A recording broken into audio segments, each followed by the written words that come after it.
ব্রাহ্মণবাড়িয়ার নবীনগর উপজেলার বাঙ্গুরা বাজারে সরকারি জায়গায় দোকান নির্মাণকে কেন্দ্র করে আওয়ামী লীগ ও বিএনপি সমর্থিত দুই পক্ষের মধ্যে রক্তক্ষয়ী সংঘর্ষের ঘটনা ঘটেছে। ২১ এপ্রিল মঙ্গলবার সকালের এই ঘটনায় ইউপি চেয়ারম্যান সহ অন্তত ১০ জন আহত হয়েছেন। স্থানীয় সূত্রে জানা যায়, সকালে জিনতপুর ইউনিয়ন পরিষদের চেয়ারম্যান ও আওয়ামী লীগ নেতা রবিউল্লাহ রবি তার লোকজন নিয়ে বাজারের সরকারি জায়গায় দোকানঘর নির্মাণ করতে যান। এ সময় বাজার কমিটির সভাপতি ও ইউনিয়ন যুবদল সভাপতি শামীম মিয়ার নেতৃত্বে বাধা দিলে দুই পক্ষের মধ্যে বাগবিতণ্ডা শুরু হয়।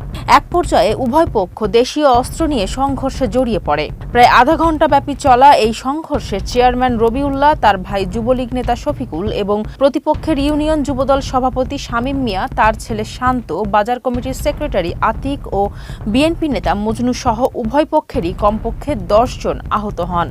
পরিস্থিতি উত্তপ্ত হয়ে উঠলে স্থানীয়রা ইউপি চেয়ারম্যান রবিউল্লাহ ও তার দুই ভাই রুবেল মিয়া ও পলাশ মিয়াকে অবরুদ্ধ করে ফেলে। খবর পেয়ে নবীনগর থানা পুলিশ ঘটনাস্থলে গিয়ে তাদের উদ্ধার করে থানায় নিয়ে আসে। পরবর্তীতে বিএনপি সমর্থিত পক্ষের অভিযোগের প্রেক্ষিতে তাদের গ্রেপ্তার দেখানো হয়। তবে প্রতিপক্ষের যুবদল নেতা কাউসার আহমেদ অভিযোগ অস্বীকার করে বলেন, বাজারের সরকারি জায়গায় দোকান তুলতে গেলে সাধারণ ব্যবসায়ীরা বাধা দেয়। তখন চেয়ারম্যান, তার ভাই যুবলীগ নেতা ও তাদের লোকজন উল্টো আমাদের উপর সন্ত্রাসী হামলা করে।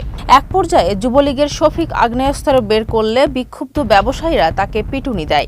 নবীনগর থানার ভারপ্রাপ্ত কর্মকর্তা রফিকুল ইসলাম জানান, ঘটনাস্থল থেকে ৩ জনকে উদ্ধারের পর গ্রেপ্তার দেখানো হয়েছে। বর্তমানে পরিস্থিতি শান্ত রয়েছে এবং এই ঘটনায় মামলা দায়েরের প্রক্রিয়া চলমান। ব্রাহ্মণবাড়িয়ার নবীনগর থেকে প্রতিনিধি মিঠু সূত্রধর পলাশের পাঠানো তথ্য ও চিত্রে মানবকণ্ঠ ডেস্ক।